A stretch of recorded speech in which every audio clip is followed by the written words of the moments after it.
Entertaining, informative, and educational. Inspiring content that makes a difference. This is the Maximus Troy Publications Broadcasting Network. Join the Academy.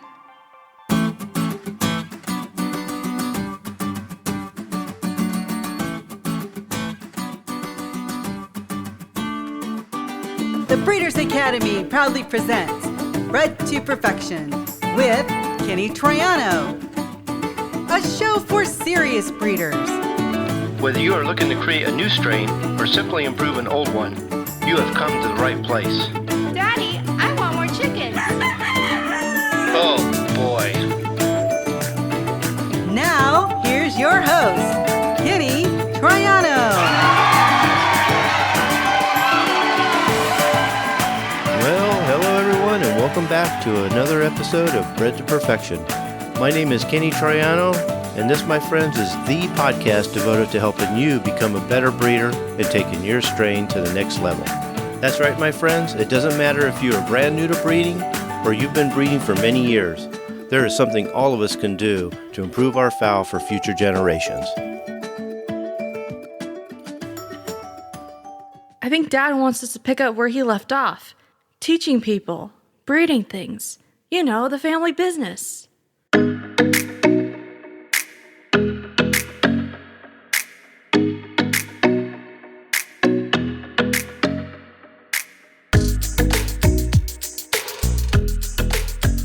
Well, welcome everybody to another episode of Bred to Perfection. Today is going to be a little bit different because my boys are little sickies. And of course, I forced them to come on because we have to come on and do the show for you guys. So here they are. However, their brains are gone and they put me in charge of getting this episode going. So how are you doing today, Kenny, my husband, and Frank, my co-host? Sick as a dog. I've got my little fellow back. I'm good. You're going to have to explain about your little pin there. Oh, yeah. I left him here in Kentucky when I went out to California. So that was one Is of the that things why we that got I missed sick? to take with me. So, Is that yeah, why we got probably. sick? I worried over my little buddy here. You guys are nuts. Okay, well, I'm just going to warn you right now that the show is going to be a little bit shorter than usual because Frank's wife needs to get him to bed and I need to get my guy to bed and give him some vitamin C and help him get better. Is that all I needed? Yeah, you just need a little vitamin C and you'll be fine. Maybe a little zinc too. That's not fair because you're putting Kenny to bed with some vitamin C and mine's making me go to work. So I got the shaft on that one. So, well, okay. I'll tell you what, we are trying to get you guys out here so that you can get a day job instead of having to work all night. That way you and Kenny can have conversations in person all the time. I'm saying that is we just had these guys out for a visit here last weekend. And boy, this is probably why they're sick today because they didn't get any sleep the whole time. They did a lot of talking. And I'm surprised they both have voices at the moment because of all the talking that they did. We were nonstop in the sun. I told Nancy, I go, did I overdo it? Because I couldn't tell if it was allergies, a cold, dehydration. I was trying to think of all these different things it could be because I woke up, I felt like crap. But I started typing to Frank. I go, I think we better call it a day. I didn't know he was sick too until he got a hold of me. And we took them to the wild animal park.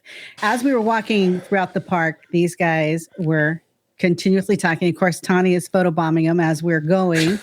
The whole reason why we had Frank out here, well, not the whole reason. We had other reasons too, just because we wanted to visit with them. But we have our 100th episode coming up. So that will be coming out, in about 4 weeks, Kenny? well, this is what, 90, forgot what it was, 96 or 97. So about 3 more weeks. 3 more weeks. Yeah. Of course, we had to have them holding chickens and taking a picture of that. So we went outside and took some pictures of him holding some chickens and checking out our chickens. But what is really fascinating here is while we were at the Wild Animal Park, Kenny almost got to pet a kangaroo. Just and an inch away, and the zookeeper told me not to touch it. And he got in trouble. And so the kangaroo got bored with him and went over to Frank. We took him also to SeaWorld, which was really fun. And Frank loved that. On with some of the other updates that we need to tell you about. First of all, The doors are open right now to the Breeders' Academy. So make sure if you haven't signed up yet, Let's get tell them yourself why. in there. Yeah, let's tell them why. We're not doing it today, obviously, because we're going to make it a short show. But we have changed the format of the show and how we're doing things. Hopefully next week we'll start it where the public will be able to see the first hour, and then the second hour will be on the Breeders' Academy. So once we go out, all the members will go to the website, watch the rest of it. It's going to be a better show only because we're going to be able to talk about a lot more and not hold back. A lot of people contacted me and says, I'm not a member yet and I would like to get the whole show. When you're going to open it up? So we decided to open it up. We were only going to open it for a couple of weeks, but we have not even gotten to where we're doing the format yet because we were so busy with Frank coming out and what we were doing there, and then now we're sick. It's been a very strange May. We have not been on a regular schedule all month. It's been a crazy year. Also, make sure that you sign up for the Breeders' Bulletin. There you're going to get lots of great tips, and make sure you're opening up those emails because when we do close the doors, there you might find a little goodie, a backdoor way into the Breeders' Academy when the doors are closed. So make sure you sign up for that. You want to talk about that, Nancy? Okay. Well, like Kenny said, we had a crazy year and I hurt my calf muscle and now I'm in a boot for like 5 weeks. And so I couldn't walk the Wild Animal Park and SeaWorld. I had to use a motorized wheelchair. And it had a nice little horn in the front of it. And every time I pushed the horn, it sounded like R2-D2. So that is my new nickname, R2-D2. Yeah, we're calling R2-D2 all day. So That's a nice ride, by the way. I mean, it was fun. Yeah. It was high off the ground. I mean, you could have went on any terrain that you wanted to with that thing. There for a minute, I was thinking, if it had been a 2-seater, I'd have been over there sitting beside Nancy and letting everybody else walk too. So, all right. So, guys, what are we discussing today? Do you remember? Or, actually, before we get to what we're discussing today, we have that question that you had posted yesterday on Facebook about the 2 hens. Do you want to elaborate? yeah, so hold on a second. Let me move a few things around. I got a little funny to tell while you're looking for it, Kenny. Okay. Frank showed me a video that he found, I think it was yesterday. Now, see, they flew here from Kentucky and they had to get on 2 different flights. One was a small plane, one was a bigger plane. And he showed me a video of a smaller plane. It was a little charter plane that had caught on fire when it was coming in for a landing. And it just was engulfed in flames by the time it landed. Because Amanda was a little nervous about flying. She'd never flown before. That's his wife. And I said, she's never going to get on a plane again. I mean, we want you guys to come back next year. And what did you say, Frank? she's an old pro with this now. Her biggest fear actually was missing the in-between flights. Yeah. She's so punchable. So that was her big, but I'll tell you, Fort Worth, where it's so huge. It's big. She put that app on the phone. There was an app you could download and it gave you directions to where you put in where you need to go. Right. We didn't miss a beat. We went straight to it. Our plane was late. Even though we went straight to it, when we got there, it was 1 minute to board. So, we used the restroom right on there, back. And I'll tell you, coming back, now going was 2 hours and right at 5 hours. An hour and right at 5 hours. Coming back, it was like 3 hours and a little over 2.5. But coming back, it just seemed like, and you were home. Fast. Yeah, we were home. So the trip coming back didn't. But I would have had a problem. Everything would have been good. But where I'm so tall, the guy in front of me kept his seat all the way back. So that made for a long-legged man a nightmare, So that was the only problems I had. Other than that, everything went smooth as it could be. Kenny, next year we're going to have to put him in first class. Give him a little extra room. Now, mine would be at the exits. You don't have windows, but you got all the leg room that you need. So I told Amanda, I said, next year we're going to get those exit seats. Now that we know. Just so everybody knows, we did a show earlier today, and I was thanking Nancy for joining me then too, because she asked some really good questions. I told her I got the outline and everything, but I'm afraid I'm going to forget what to ask or even forget I was talking to him because I was just so out of it. But it ended up being a really good show, and Nancy asked really good questions too. It was on Merrick's, so make sure you check that out as well. All right. So in case nobody heard or understood, it was a show with Dr. Gallardo. Didn't I say that? Vet. No, you didn't. I did say that. From UC Davis. So that'll be in the banks here real soon. It's a good one on Merrick's. Yeah. Hopefully I'll try to do this every week before the show. is put out a question on Facebook and get everybody's reaction, and then maybe come on here and give them the correct answer or what I think about it. And I got really good participation. And what I did was I put on Facebook a couple hens that actually they were pullets. And I took some pictures of them because I know the picture's not that great. So it didn't give you a really good indication of what they are or what was going on.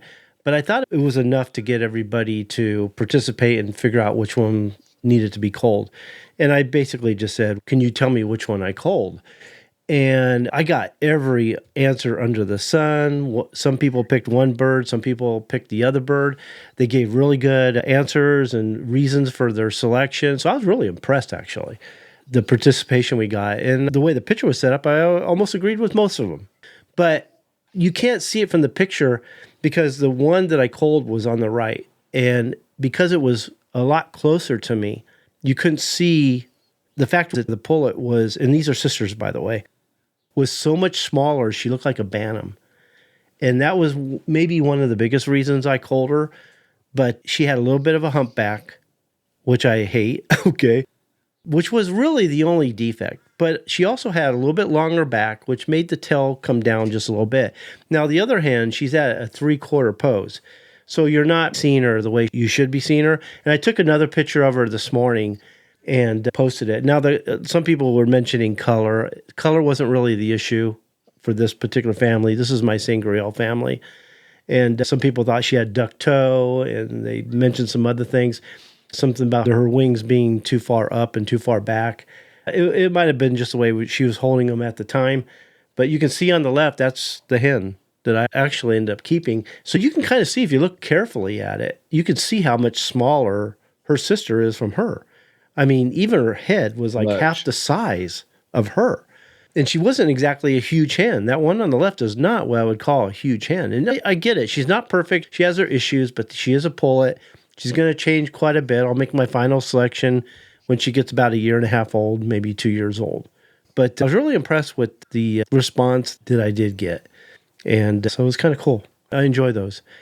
Even though they're pullets, some aspects of it, like you said, Kenny, will go as they mature. But one thing won't go away, and that's if they've got anything on the skeleton, like the hump on the back. Yeah, Kenny done the right thing. You go on and cull. You don't wait for them to mature. You're wasting feed pretty much. But as long as it's not something real bad, I'll give them the full 18 months, 24 months to develop and then look them over. But now when they have issues of that or duck toe or something relevant, then you go on and cull. Yeah.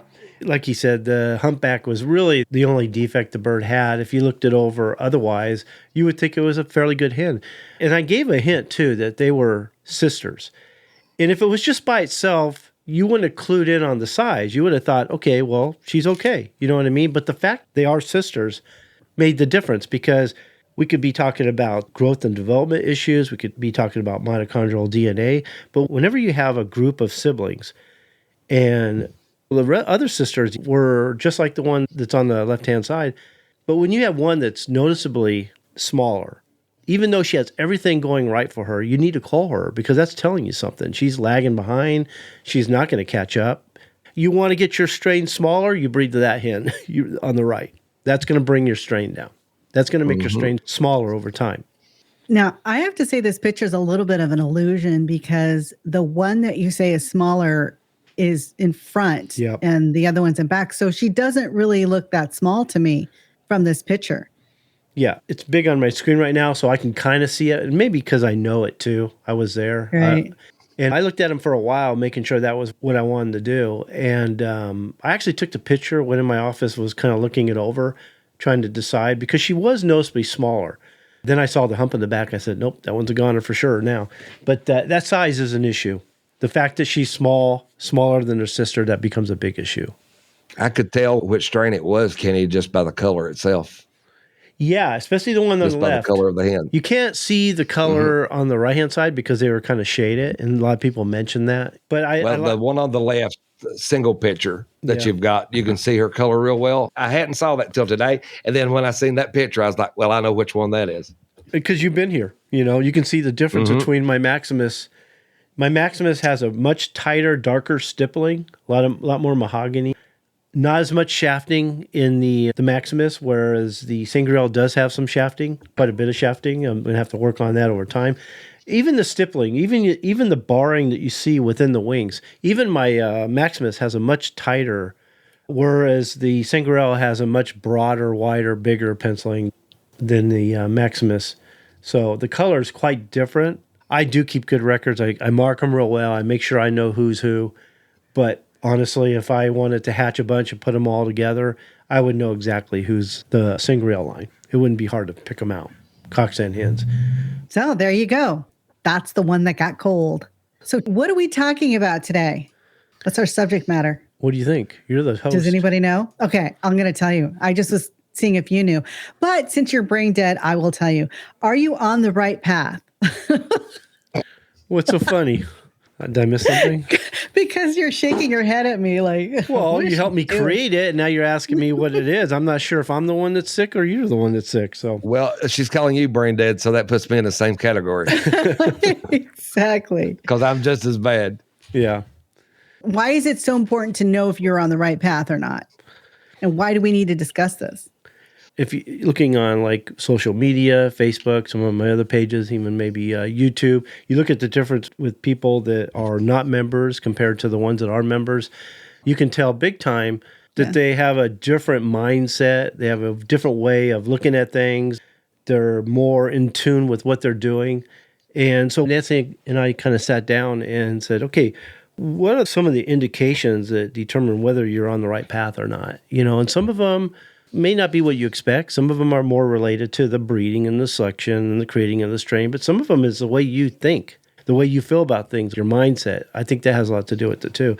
I always tell people one of the reasons I'm successful, especially at the business side of it, is because of the way I think.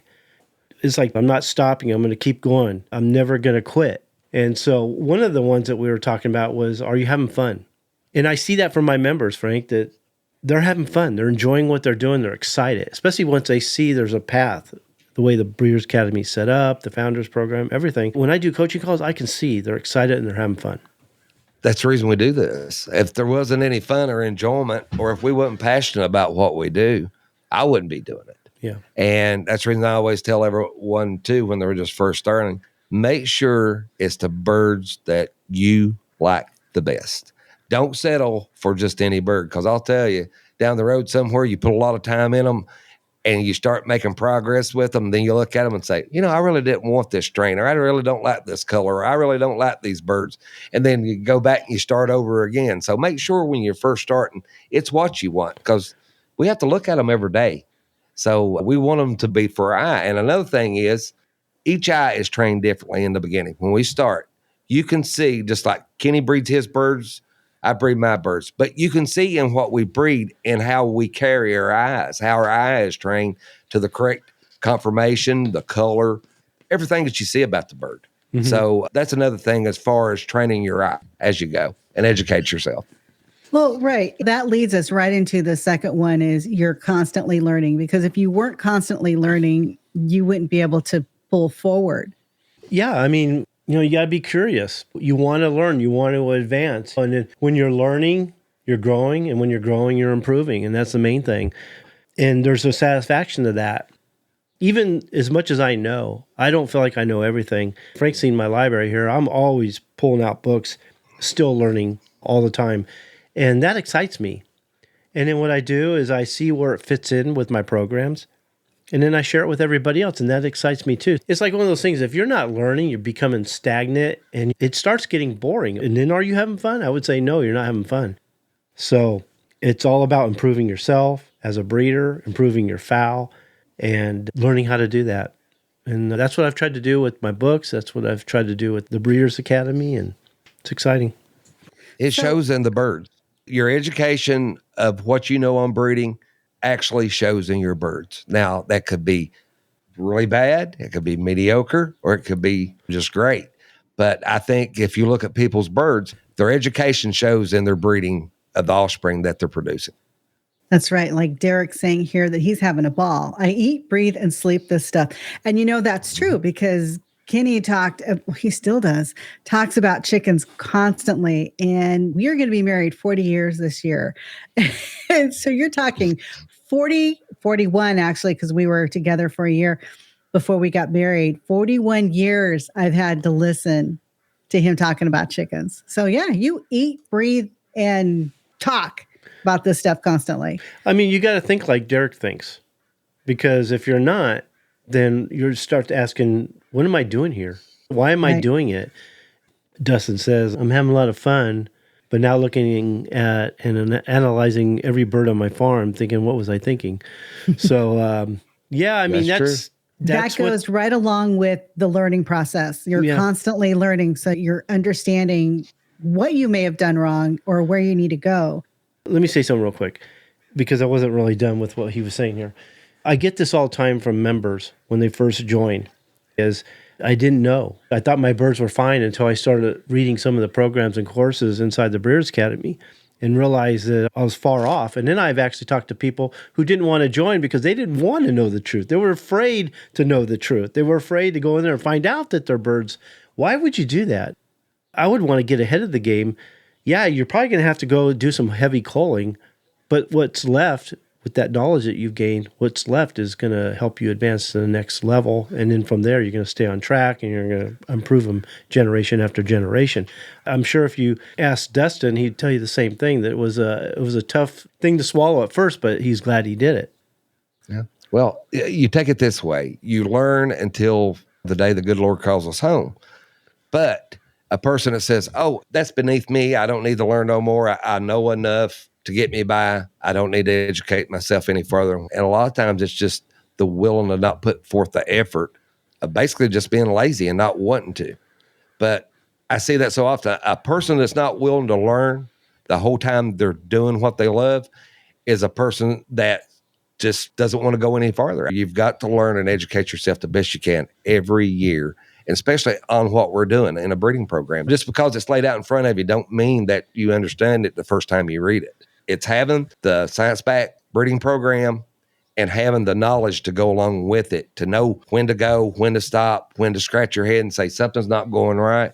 But it's the whole thing. It's not just having something written down on paper. You've really got to take to heart. It's just like with the Founders Program. The Founders Program doesn't work without the website attached to it, and vice versa. You've got to have both of them together before it works. Because just like people saying, oh, well, I'll listen to the show and I'll put it together. You can't do that. I haven't found one person that was able to put it together by what we teach on this show. Yeah. It's impossible. You just can't do it. They've come close, but still, we've always said it, that you leave one thing out and it doesn't really work that well. It won't. It's like no other program that's out there. And what he's talking about is the Founders Program that we have inside the Breeders' Academy membership website. So make sure that you all go to www.breedersacademy.com and join us today, because the doors will be closing as soon as Kenny figures out and decides when he's going to close it. Well, I figure I'd give them a number of shows and we'll promote the new format where we're going to teach. We haven't even done it yet. We've been so busy with Frank's visit and all your fault, Frank. Some other things that were going on before that. And we were planning on starting it today. But like I said, I have like 6 different outlines that I could draw from that we could work on that would be really good for that kind of a format. This was just thrown together at the last minute. But I'm liking it. I'm looking at it and going, wow, this is actually pretty good. What I was going to say before I was interrupted by Kenny with his lengthy conversation. Yeah, you constantly got to be learning.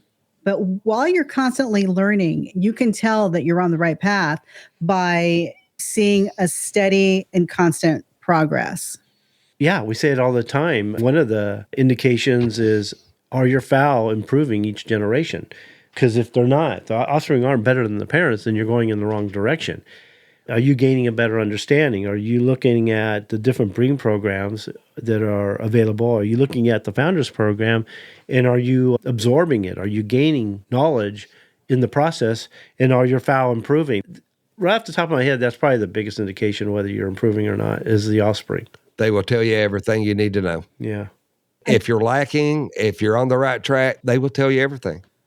And being around people that are like minds is a great help. Well, yeah. Go into the Breeders' Academy group page. That conversation going on in there is so different than anywhere else. You look at some of the other group pages, chickens, game fowl, whatever. I mean, I would venture to say that most of the people, a lot of the members here and all the ones that actually go in there and check it out, they're probably scratching their head on the way those people think and what they're doing and how they're doing things. And it's really hard to even communicate with those kind of people because you can't teach them anything, for one thing. They're not going to get away from their old wives' tales and superstitions, and they always want to do things kind of backwards. But you look at what's going on inside the Breeders' Academy group page, and you see how they communicate. They're asking really good questions. They're getting a number of people answering them and helping them out. And I just love the answers that they're giving them. And so those people, because they're hanging around other people that think like they do, I think they're going to advance. I mean, they say your success is determined by the 5 people that you hang around with. If you're hanging out with people that aren't doing that well or are not successful, they don't understand what it takes to create a strain, they don't understand the breeding process, you're going to probably follow some of that, and they're going to drag you down with them. And so when you start taking your knowledge and your skills and apply it to your fowl and you start improving, you're going to notice you're going to start leaving some people behind because they're just not where you are. You're not able to communicate with them. You're not able to share with them. They don't understand you, for one thing, and it changes the game. So even in life, if you improve who you hang around with, I always try to find people that know more than me or think like I do. That, like Frank and I, we talk back and forth all the time. We're always kind of challenging each other. He'll challenge me with something. I'll challenge him with something. He'll say something that makes me think. I'll go check it out. Same thing with him. I've benefited from Frank's friendship just because we hang around with each other. Same here. Yeah. Same here. So Tony Savelle, I found him and I talk all the time. I still learn. Dr. Gallardo, I would say he's my mentor when it comes to healthcare and disease prevention. I'm always looking for people that are going to help me advance. And then you reciprocate. You benefit each other. But if I hang around with a lot of people who don't know anything, I wouldn't even know how to talk to those people. So, well too, Kenny, hanging around with those people, as we're talking about, what's the first thing that happens when somebody sees a rye in the offspring or their breeding program? They flip out. They start doing things that they normally wouldn't do, maybe even adding new blood. I mean, you just get hectic. You go crazy. You're not thinking of it. Well, when you got those people around you, they can calm you down and say, back up, calm down, and do it this way. And Kenny's helped me with this before. I'd get into a problem or be beat my brains out, and he'd help me settle back down and work back down through the grooves and approach it again and work through it. And I think having that bunch of people around you really helps with keeping you patient and on site and not overdoing something. Yeah, I believe it's really important. Just the faith alone that your community has in you to come back from any kind of problem that you've had, and having that support, it's so important to have. And we have that inside the Breeders' Academy. We really do. Mm-hmm. You know, there are times when you feel scared about your breeding process, but really excited at the same time. That's how you know you're on the right path. You know why? Because you're challenging yourself. You're taking yourself out of the comfort zone. And you're never going to grow if you don't do that. You got to be willing to say, okay, I'm going to take the leap. I'm going to learn something. I'm going to advance my skills. And if you have an open mind, it's going to benefit you. But if you have a closed mind and you're not willing to learn and take yourself out of that comfort zone, you're not going to improve. And I would say that's when you probably feel nervous and scared. And I'm sure that when you join the Breeders' Academy for the first time, you open it up. I've really tried to make it user-friendly so that when you open it up, it's like, oh, what am I doing? Where do I go? What do I do? So you'll see all kinds of signs that start here, and they'll kind of lead you through it. You'll have plenty of areas to get a hold of Frank and me. But I'm hoping that I'm setting the website up in a way that you're not having that anxiety when you first get in. And I know some people are probably having the anxiety, just the thought of joining, because they don't think they can do it. They think it's something that they can't do, or is really tough, or it's really hard, difficult. They won't be able to understand it. I try to simplify everything as much as possible. Anytime you have a question, just get a hold of me, and I'll make sure you get the answers you need. I never want you to get in there and feel lost, frustrated, or confused. If there's a time you feel that way, get a hold of me. I don't want you quitting because you're afraid to ask the question, or you're afraid to get help. Or go into the groups page and ask other members. Either I can send you a link, they can send you a link, that kind of thing. But yeah, I think it's getting out of their comfort zone is the big part of that. I think excited is more of what I see. They try to take it in. They get in there, and all the answers to all their questions is right there in front of them. and they read half of an article, and then they go out, they come back in the next day, and they see something even more interested. So they read half that article or 2/3 of it, and they log out for that night, and they go back in the next day, and they see something else even better, Been there, done that. Because, like I said, all the questions that you've wanted for so long. So, you get excited, and in the excitement, you can overdo it. You're not focusing, really. That's what I see a lot with the new members. But what Kenny's got to start here pages, I think that helps them get on a path and kind of gets that excitement narrowed down a little bit to where they can get in there and actually be patient and take all of it in. Frank was referencing a lot of the articles and the programs that are in there, but we're adding more and more video to that all the time, which is making a big difference. A lot. Yeah, and that's what we're trying to do. My newest material is the Master's Class videos and the information that accompanies it. All the text that goes with it, the pictures, the illustrations, sometimes audios, MP3s that are attached to it. So you may be a little nervous about the future, but just trust the process and you'll be fine. That's the main thing. Have trust in it, and I think you'll go a long ways with it just by just having the trust. Mm-hmm. And by the way, these two guys had audio mics on them every single day that they were together. So that's going to be some real interesting podcast shows. I don't know about that, Nancy. I don't know about that because we'd have good conversations in between. But at the wild animal park, we had some really good conversations there. We did. Yeah. But they messed up. They know I'm an ocean junkie, and they took me to SeaWorld and got me around all that stuff. And me and Kenny would have good conversations until we got to the show. As soon as the show started, the conversation was over with. I was in the show. Exactly. So I felt bad for that, but that's fine. It's hard to have a conversation when you're interested in something. No, I wanted you to have a good time. No. I think we had 3 really good topics we got into, and they just kind of happened organically. It wasn't like we started it. I can't remember how long we sat in front of the lions, the African lions. A half an hour because we were waiting. That was a good one too. We had 3 really good ones at the Wild Animal Park. We had one good one at SeaWorld when we were watching the orca show. But see, I'm still trying to learn the wireless mics, and I set them up different for that day. And got to the end because you could only do it for like 6 or 7 hours. And then instead of stopping, it started over and recorded over half of what we talked about in front of the orca show. So I was like, oh, bummer. So we lost that conversation. But the other 3, I think, are going to be pretty good. I can't wait to dig into them and listen to them again and edit them, make a show out of them. That might make a really good show, those ones. Yeah, Frank came over and I showed him how we edit and how we put it together. That really opened your eyes, I think, how we do all that. And I'll say it again, that really helped me to see what you have to go through. So now it gives me a better understanding on how to make it easier for you.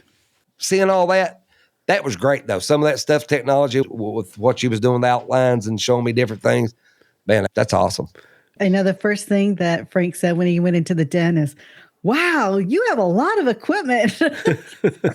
And Kenny goes, I haven't even opened up the closet yet. He done that Saturday night. We was going through the closet Saturday night, just getting mics out, looking at different things. Yeah. That helps. Tim explaining that process to me really helps with the show, and it makes it easier on him. The less he's got to edit, the better. That's time that he could be spending elsewhere. So that helped a lot. Like the Master's Class videos, which I think the next one's going to be on breeding for disease resistance. And I was hoping to get Dr. Gallardo on the show to talk about that because him and I in the background have talked about that off and on. And I just find that real fascinating. If you want to get away from medications, you need to learn how to breed for disease resistance. And some diseases, you can't do it, I understand, but I think most of them you can. I've done it right here in my yard. I've had almost every disease out here except for some of the big killers, like Newcastles and things like that. But some of the common diseases, I've had all of them, and I got by all of them by the way we bred them. And I know Brian Reeder and myself, him and I talked about a little bit. We're going to dig in deep on that. So that's going to be a pretty intense program between what I'm going to do and what we're going to do with these other guys. But that probably will be the next Master's Class video. And then Nancy and I were doing a lot of research. I have some really good books on it. And Nancy looks at the pictures. I don't understand anything these things they're saying. This one book he gave me to get a little tidbits out of it. And I'm like, no, it's over my pay grade. Sorry. But that's what I've become good at, is going through those books and picking out the little things that work for us, that make sense. And then I rewrite it so that everybody else understands it. Because some of the language they use and the way they present it, it can be tough to understand if you don't see the overall picture, I guess you could say. Exactly. I've said it a million times. The members are lucky in that aspect, because if they could see it in a true form, if you don't understand it, you can't use it. And if you can't use it, what good is it to you? So Kenny does a real good job about putting it down where it's easier to understand. Layman's terms, I guess you could say. That's the way it is with me. Seeing it in its entirety will absolutely scare you. Now, that will get you excited to see it that way. All right, I'm going to skip over this one and go to you care less about what people think. And that is because I wanted to post what Derek said here. Bees don't waste their time explaining to flies that honey is better than bleep. I found I shouldn't waste my time explaining myself. Proof is in my fowl. Well said. That's how I see it.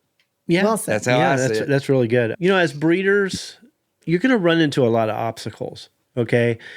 The people you hang around with, we talked about this a second ago, they really cling to the old wives' tales and superstitions. They don't realize it. They just think it's the way it's done. You can see this in the way they use medications, the way they breed their fowl, some of the programs that they're using. You got to get past that. You can't let them drag you down. You got to be willing to go against the trend, because I've done this from the beginning.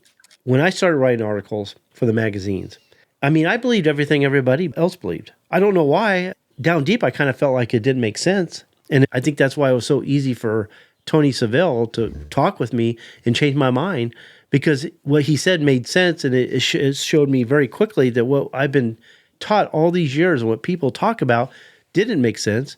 There was no reason to follow that.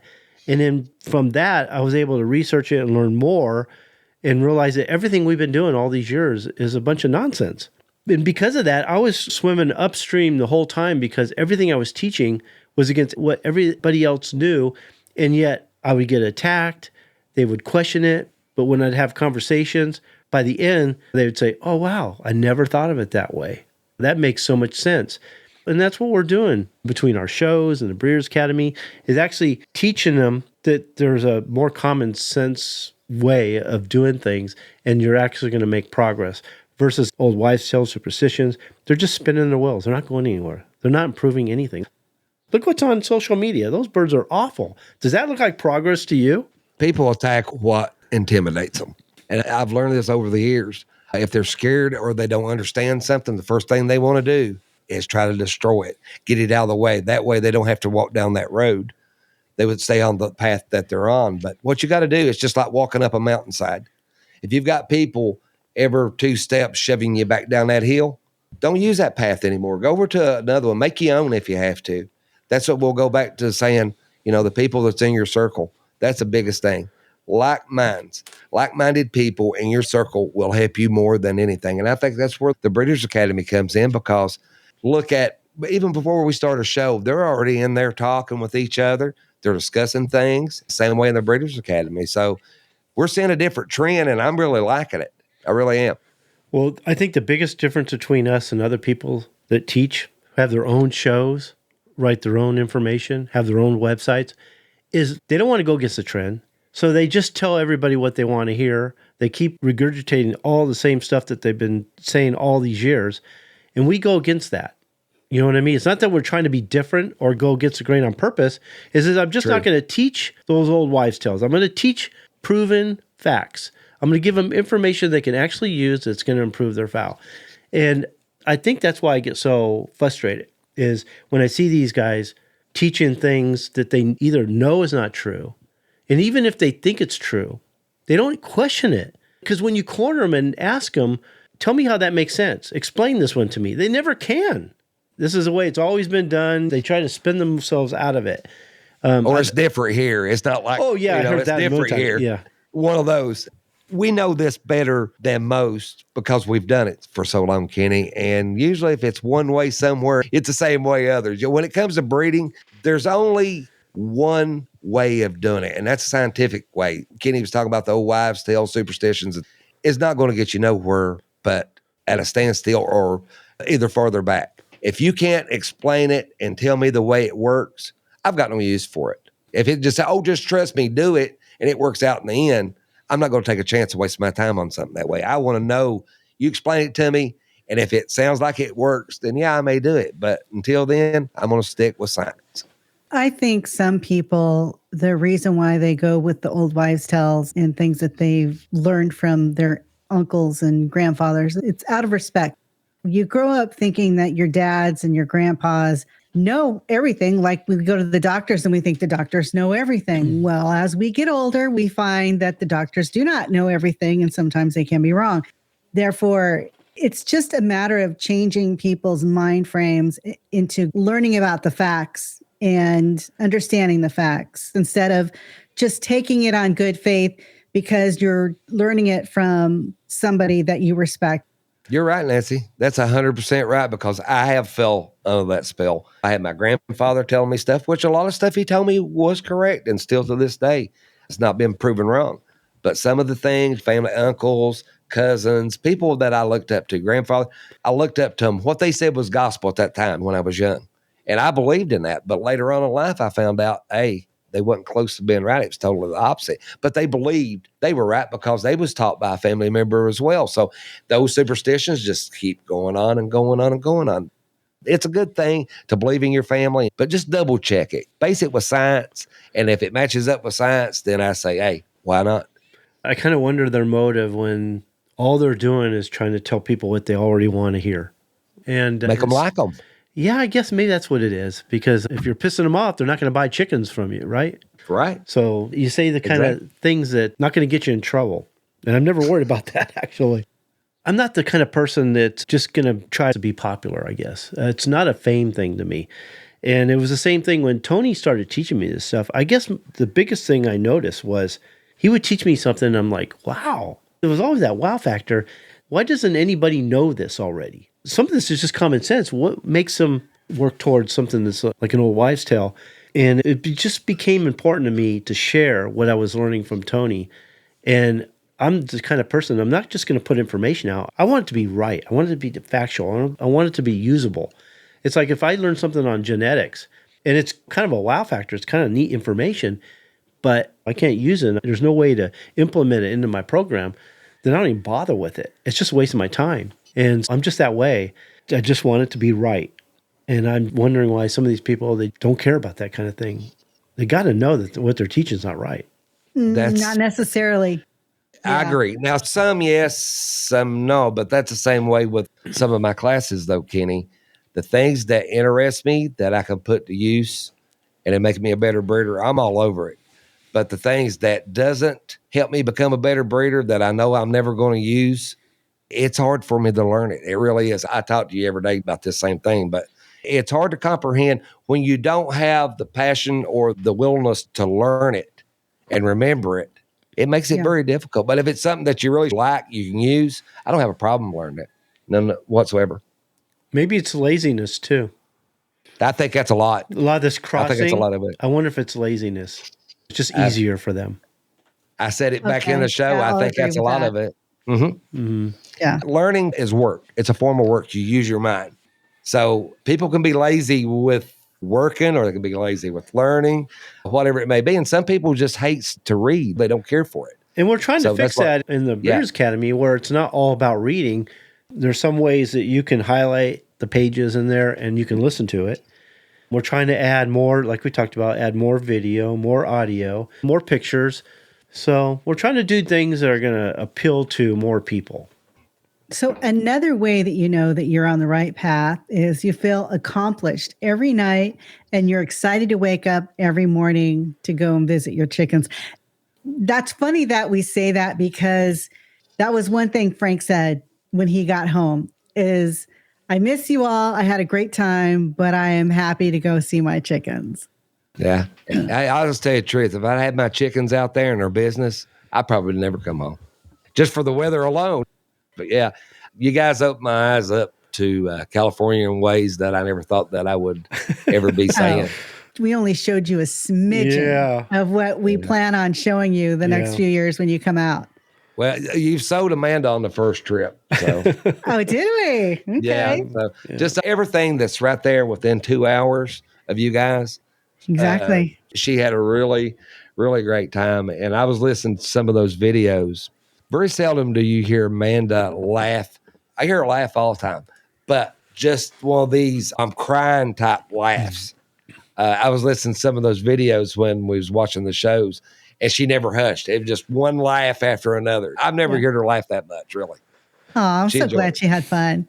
Yeah, she enjoyed it. I like the whole thing. I like the learning. I like the teaching. I like working with my members. I like working with the website. But yet it's a tug of war because I want to be out there with the birds too. So I try to work on everything in here. And then I go out to the chickens and then I come back. And it just gives me exercise too. But it's a big tug of war because the business is so demanding that I've sometimes struggled to fit everything in between the business, the chickens, Tawny, because I have to get exercise with her and all that. So the days fly by for me. Yeah, the rewarding part is what it is for me, though, because when you finally get up to where you're educated enough, you know you're doing it with confidence, that means everything. When you can look at a bird and know whether to cull it or put it in your breeding program, I go out and I'll pick a bird up. You get compliments on your chickens. They're sought after, people wanting to buy them. It's rewarding. I don't sell my birds, but it says something in the matters when people send me messages wanting to buy the birds. It makes you feel that you've accomplished something. And making your own strain, I won't even go there. That's unexplainable. That's almost a spiritual type feeling, making your own strain. There's nothing like it. That is yours. And there's not any in the world like them. That is your strain and your strain only. And if people only knew what they was missing out on to be able to do it. Back 10 years ago, Kenny, was anybody saying, here, let's make your own strain, or even had the knowledge to make their own strain? Their own strain was something they got off somebody that they added blood to, and that was their own strain. Yeah. That's as far as it went. Even Tony, with him and I, it wasn't so much creating our own strain, which was something we talked about, and it was something we were driven to. It was preservation of the breed. We were trying to preserve the breed. That was our goal. And we knew we had an uphill battle, and sometimes I think we still do. But the fact that we have hundreds of members inside the Breeders' Academy gives me hope that we're getting there, because there's some people that are interested in what we're interested in. Hundreds of thousands, maybe millions of chicken breeders who don't think like this. 1%. Yeah. 1% though. We talked about that, didn't we? Yeah, and it's just like the show. When you're playing the intro and it gets to where the music stops, what it says on the screen is what it's all about for serious breeders. And that's what it's all about. Are you serious? Worldwide. Are you a hobbyist? Yeah. How serious are you? And the Breeders' Academy is for that 1% that wants to do it and do it right. That's why I always tell Frank, I never worry about the numbers, although our podcast does really well. It's probably 10 times what we see here on YouTube. But I never worry about numbers. It's always, how well is the membership doing? How well is the Breeders' Academy doing? How well are they doing? Are they progressing? That's all I care about, because it's about the serious breeders. And we're just not going to appeal to everybody. There's just no way, because not everybody wants to do what we're doing. Like you said, this is a lot of work for some people. They just have no interest in getting into it this deep. I totally understand that too, Kenny. I totally understand that. You know, it's just like golfing, baseball, basketball. Just like Steve said, way too many hobbies. Nancy will tell you how many hobbies I gave up to do what I'm doing today. Yeah. And I had some fun hobbies too, I'm telling you. He did. So this was tough, but I'm enjoying myself. I'm having a great time, but I do miss flying. If not for my chickens, I would probably both race, cars, drag race, dirt race, and my passion for firearms. That would probably be my three right there. Yeah. I haven't played sports lately. I used to be really into sports, you know. My chickens, it's one of those deals where it's them or nothing. I mean, you really got to make your mind up. And that's the reason we're saying you have to be devoted. And you really do. I want to just focus on them, because if I got other hobbies, they're going to really be the one to pay the price for it. Too, that's why you know you're on the right path, because you will not give up. That's right. Nancy's setting up the next one, but I want to say this first. Rob's saying he missed the first hour because he's watching the Merrick show. he thought he messed up. Just so he knows, because I'm sure a lot of people got in later or recently, and I just have to explain. We're trying to put on a show. Frank and I are sick as a dog. I think we're catching the flu or something. It was funny.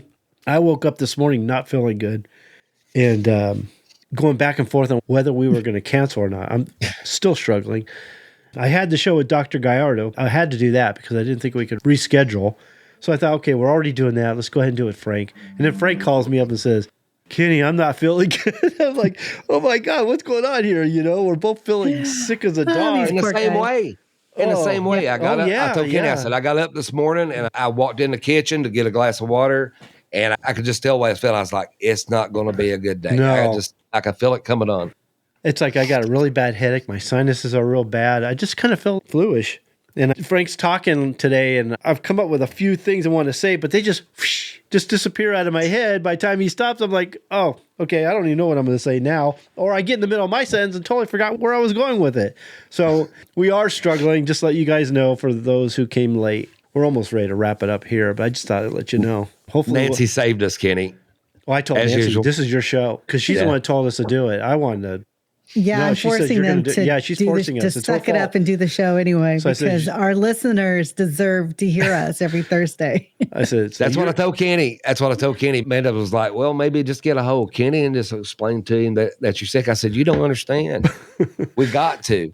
If it's for 10 minutes, we got to go on tonight at least. And then I get a hold of Kenny because I didn't want to do it over the phone. And he finally got StreamYard set up, got it scheduled. And I went in and I told him, he goes, really? I am too, man. I'm the same way. So, yeah. We are almost done. And hopefully, we'll get on schedule next Tuesday if the guys are feeling better for our Master's Class video series.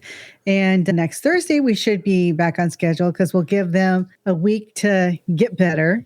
Mm-hmm. And so Robbie is saying, Kenny is probably the only person I would trust to fly me in an airplane. Kenny is a pilot. And not everybody would agree with that, by the way. The stories he told me over the weekend, you might want to retract that, Robbie.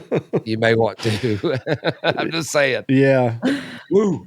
I've had people throw up on me for sure.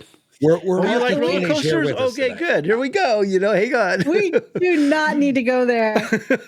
So we talked about, I know I was setting up that giving up is not an option. So we talked about that a little bit. Frank said there's no way he's ever going to give it up. Never. You hide your I'll Ed's will. Ill Dr. Eds. Guy. Well, because, Rob. Do you know what he's talking about? Yeah. Okay. I didn't look sick in the last show because Nancy and Dr. Gallardo did all the talking and I didn't have to do hardly anything. So it was an easy show for me. It was easier. Yeah, it was. Nancy asked some really good questions. She was. I told her, if I'm doing the show at Dr. Gallardo, you're going to do it with me because if I'm only going to be able to stick with the outline, and I'll be lucky if I even say it right. But Nancy came up with some really good questions, which I was really happy about. I says, you're joining me every time now. You know what I mean? He walked in the room and he goes, you know what? And I'm like, oh crap, I said something I wasn't supposed to say. I did something wrong. It's like, I'm sorry. As soon as I flipped it on, we were driving back home from the farm, and I flipped it on, and he told me, but I'd forgotten I was having a show today with the doctor. And I seen Nancy on the show with him, and I looked over to Amanda and I said, something's wrong. And she's like, what? I said, he's got Nancy on there with him with the doctor. He never does that. He must not be feeling good or something. And boom, I was right. I just knew something was up. Even a light went out. My light's sick. I lost my light just now. Did you see it go out? I'm sitting in the dark over here. No, you are a little dark. Yeah. Yeah, you're a little red and dark. I thought he turned it off. No, it went out. Okay. Trust me, I'm here. I didn't go anywhere. Oh, that's really dark. Yeah. Oh, well, we're about ready to wrap it up. We've got a couple more here. You built a better mindset. We kind of talked about that already. You've built the mindset and you know what you're doing. Well, no, you skipped one. And I think it's an important one. No, we talked about giving up is not an option. Did we? I don't remember talking about that. Yeah, No. kind of did a little bit. Slightly, because I said I'd never give up on it. I just think if you're going into this and you give yourself a plan B, you're looking at this all wrong. You need to go in there with the mindset that you're not going to give up no matter what. Now, you may change your goal. You may change the way you're doing things. You might mix up your breeding program a little bit, or if the breeding program isn't working the way you're doing it right now, you might want to change a few things. But I've seen so many people get so close to creating a strain, and they didn't realize that what they were seeing was what they were supposed to be seeing. We talk about all the time, you got your seed fowl stage, you have your transformation stage, and you have your foundation stage. And if you don't understand what you're seeing and what the indications are, then you're going to probably give up, because the transformation stage is probably when you're going to see a lot of change each generation, and you're not going to see a lot of uniformity or any kind of consistency until you get past the foundation stage. So understanding what you're doing, understanding what you're seeing, so that you understand whether you're making progress or not is a big deal. And so I always tell people, if you're using a proper breeding program, you're doing like what we teach in the Breeders' Academy, just stick with it. I showed all the time the fowl I started with. They were awful. I should have gave up a long time ago. I should have never even started with those birds. But something told me that what I was looking for was there. In every generation, I saw something new. I saw a little progress. And I saw those birds getting better all the time. And then there was a couple of years where they went in the wrong direction. I had to regroup. I had to change my breeding program. I had to do what they call breeding for the potential of variation. I had to downsize my birds to the few that were the best and then move forward from there. So yeah, understanding what to do is the key, but understanding what you're seeing is good too.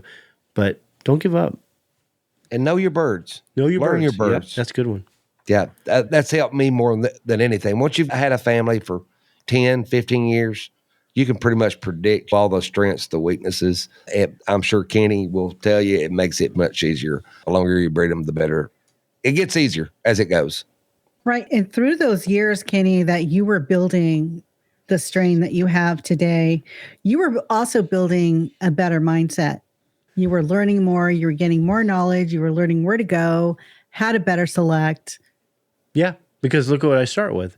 I saw that it couldn't be done. I've done it with multiple lines. I mean, even the Sangreal line had a lot of issues, and they're really progressing. They're looking good. I mean, Frank, what'd you think about those birds?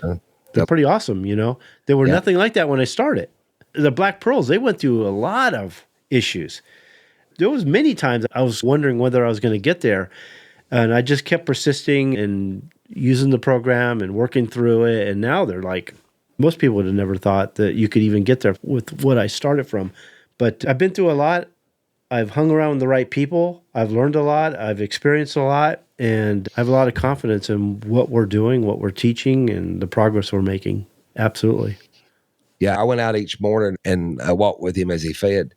And I think it was Saturday morning. We went out, we fed. He went back in the house and take a shower, get ready. And I was out there with my video camera filming his birds. The whole time I went around, each one of them was videoing all of them. So, yeah, he had some really nice birds. But I can see the reason that every time I put one of my blacks, post a picture of it, Kenny really liked it. I see the reason he really liked it now, because his Black Pearls, they remind me so much of mine. They're so close. So I said, I see the reason Kenny's eye goes to those type birds now, because they look so much like his Black Pearls. But now I love the Maximus. The Maximus is one of the prettiest strings I've ever come across. But those Black Pearls, they're gorgeous. They're regal. There's something about them, because even in the old days, if you had a good black-breasted, black-red family, you were like rich, you were prosperous, you were a higher level than most people when it came to breeding. It was like the difference between having a thoroughbred and a quarter horse. Yeah. They were highly sought after. But like everything else, and we read it, what's going on today is nothing new. We see it all through history. You read some of the older books. They were doing then what they're doing today, thinking that they have a really good bird from them. They think they can improve it through crossing. Oh, I'll improve them by adding this blood and this blood. They need this to get that. You know, it's like, man, so many strains out there are getting ruined because they think. Herbert Atkinson says the same thing. I need to get that quote in front of me. Tony recites it by heart all the time, but basically what he's saying is, don't try to change them. Look at the bird as it is. Accept it as it is. Don't go and try to change it from what it is. And that's what a lot of people want to do. They think they can improve it all the time when all they're doing is ruining it. They're changing it. They're recombinating the genes. They're creating birds that they're not going to be uniform anymore. They're going to be inconsistent. And then they don't know what to do after that. Well, the truth is, Kenny, and I've seen this a lot, they think they can add blood. What theirs is lacking and another one has. They think they can actually breed those together, and that's going to put what their birds are lacking in there. That's farthest from the truth. That's not going to happen. But why not just select for that particular trait that you're lacking in, and don't change your birds by adding blood to them? We say it's like kicking a dead horse, but when you add blood, you're changing them forever. Those birds are gone after that. They no longer exist. They're gone. And then they wonder, what happened to my birds? They're worse now than they've ever been. Well, that's the reason why, because you added the blood. Yeah, that should be the last resort. Okay, so last but not least, you are able to plan ahead. Yeah, that was something you wrote down, and I guess so. Although, okay, well, let me explain that. The reason why I said you're able to plan ahead, because if you follow the Founders Program and you know how it works, you will be able to plan ahead because you're going to know. I got a better word. Better word. Predict. You can predict. Predictability. That's a better word. You can predict your offspring. Does that make sense to you now? Predict. Yeah, predict is a better word for it. Plan. You never know what's going to happen from year to year. And as long as the offspring are better than the parents, you're going in the right direction. But once you get into the foundation stage and they're more uniform and consistent, you're predicting your results. And also, even in the transformation stage, if you understand the genetics and you put two birds together, or no, the seed fowl stage, let's say you put two birds together and you understand the genetics of those birds, the factors that they're expressing, for the most part, you're going to be able to predict that too. So, yeah, that's a tough one. Even purity of blood, you still get a small weak as far as what you would say cull, but it can still not be as bad as when you're first starting type culls. You'll get lesser birds, but that doesn't mean that bird that you're culling wouldn't make a good seed fowl for someone else, so to speak, unless it's defect free. That's true. And that's why I had that picture of those two birds where if someone just saw the small one, they would think that would make a good seed fowl, that the issues that it's having are so minor. But until you compare it, especially when you compare it to its sister, that makes all the difference. So really taking your time and looking for the right seed fowl to start with is so important. I mean, they can have some minor faults. I wouldn't say defects, especially monogenic defects, but they can be improved each generation. But trying to start with the best fowl is so important. If I was one of those peddlers, that small one probably would have been the one I sold. And then they would never understand why their strain that they were trying to create was getting smaller and smaller each generation. Anyway, I think we've talked about everything as far as knowing that you're on the right path. So does everybody know that they're on the right path? We have given you some ideas of how to tell that you're on the right path. Join the Breeders' Academy. No. If you haven't, yes, join the Breeders' Academy. I have to pull this one up before we leave you. Did you know that R2-D2 is my favorite character in Star Wars? If you pay attention, the whole plot rallies on the one droid more than any other character. Absolutely. It's all about Nancy. Yeah. That's true. So I'm important. That's true. Yeah. I love it. Yeah. You know, I have to say, George, we were very worried about you. We were so glad you dodged a bullet out there. That was a huge hurricane that went right over Guam. Our prayers and thoughts go out to the people of Guam. And we know George is kind of like a sister island close by. And I was watching that storm and it was hitting you guys too, but not as bad as Guam. But anyway, just want to let you know that we were thinking about you this whole couple of days that it was going past. And hopefully you didn't lose any fowl. Hopefully you didn't. I did see a couple pictures of some people that had their fowl boxed up and inside a building. That's how important the fowl is to these people over there. And I appreciate that because they're very important. Yeah. Well, guys, let's wrap it up for another episode. I've put you on here 25 minutes more than you should have. Y'all need to go rest and drink some orange juice and hit the bed. Yeah, we're dragging so bad. Yeah, I wish you guys lived closer. Yeah, so I could get you guys come in and go to work. Yeah. That way we can mic up and just work and talk and get plenty of more podcast material. Hey, Frank, we can do that from here, by the way. We can mic you up from here and we can talk together while you're working and probably hear Amanda. That's get back to work. Get back to work. It's true too. And you won't hear anything because the vacuum cleaner will be going. So yeah. Or with Manda, I was looking for her last night and I couldn't find her. And I know she kind of been dragging her feet. And I'll be on the phone with Kenny. She never bothers me if I say I'm on the phone with Kenny. But if I'm watching a video on school or something like that, she'll jump my butt. But if I'm on the phone with Kenny, it's like, what are you doing on your phone? I'm on the phone with Kenny. Oh, okay. So regardless of what I'm doing, I just say, oh, I'm on the phone with Kenny. Okay. So I'm good. But I find her crunched up in this little office with the door closed. And I see a little light coming out of it. And she was in there going on her phone. And I knocked on the window and she's like, daggone it. You know where it's at now. So I know where her little hiding spot is now. yeah, and I've been talking to her more at night too, since I don't have to go to bed early to get up and go to work the next morning because I'm laid up for another week. But yeah, it was so great having these guys out. Kenny and Frank are like two peas in a pod. They never shut up. They were just constantly talking. Loved it. I thought it was great. Me and Amanda, we got along like two sisters. It was awesome. I mean, not two fighting sisters, two really good sisters. I just love her to pieces. She's great. Yeah. Hey, let me tell you something before we get off here, though. Now, Kenny, when he first come here, Amanda, she's shy. Once she gets comfortable around you, she'll talk your head off, as you guys finally saw. But she got in the truck, and right away, her and Tony was sitting in the back, and she was just laughing and talking, you know, and going on. And I think Kenny was really amazed because he seen the shy Amanda. Yeah, she spoke to him and when he was here and everything, but he saw the part of her, you know, where she was kind of just shy to be around, didn't speak much, but he got to see the Amanda that's comfortable with you out in California. So both of you did. I never really saw right away, the shy part of her either. Yeah, like you said. Right totally different what you're getting. Oh, yeah, totally different. I was like, yeah. Who the heck is this? Totally. Okay, we've got one more announcement before we leave because some of our members were concerned about it or were asking about it. We are working on the video series with Tony.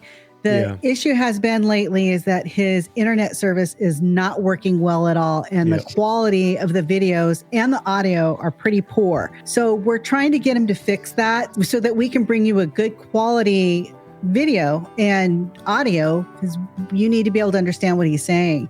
And at this point, it's not real good. Yeah. So just to let you know where we are with that. So we'll see how it goes. I'm hoping he did get it fixed. Kenny was showing me parts of it, and you could hear him perfectly, but his picture was gone. It just blacked out like he wasn't there, like he'd went off the screen. Or so, his audio left too. It was so choppy, I couldn't hear what he was saying. We tried everything. Kenny said something and got him laughing, and I had to wait for a long time. That's the most I've ever seen that man laugh. The one day that it was actually working good, and I forgot to push record. And what Frank saw was me turning it on again, saying, okay, Tony, you won't believe this, but I forgot to push record. We're going to have to do it all over again. I wasn't going to tell that part on you. I wasn't going to tell that part on you. But he got such a kick out of that. He was like bent over and he was laughing. He got the best kick out of that. That was a good one. I've lost count how many times that's happened where we forgot to push record. Yeah, that's why, you probably didn't hear it, but before we get started, Nancy will yell at me, push record! Which you did today. I almost forgot today, too.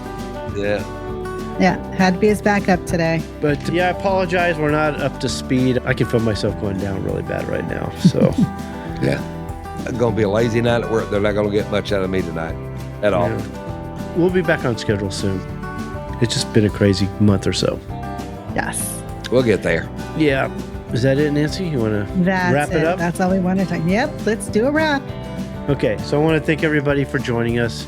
The comments and questions were good as usual. I appreciate that. It's your participation that really shapes the show, and that's why we do it live. So we'll see you guys next week, and talk to you later. Bye. Stay safe, guys.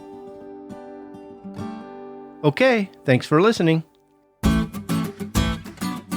Yes, thank you again for joining us on the Bred to Perfection podcast show. This show was brought to you by the Breeders Academy, where by becoming a member, you can increase your knowledge of breeding, advance your skills as a breeder, and take you and your fowl to the next level.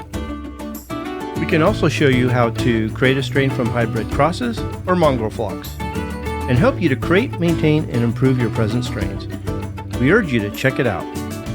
You have nothing to lose, and you can cancel anytime. To join us at the Breeders Academy membership website, go to www.breedersacademy.com. Best of all, I'll be there to help you every step of the way. While you're checking out the Breeders Academy, make sure to sign up for our newsletter, The Breeders Bulletin.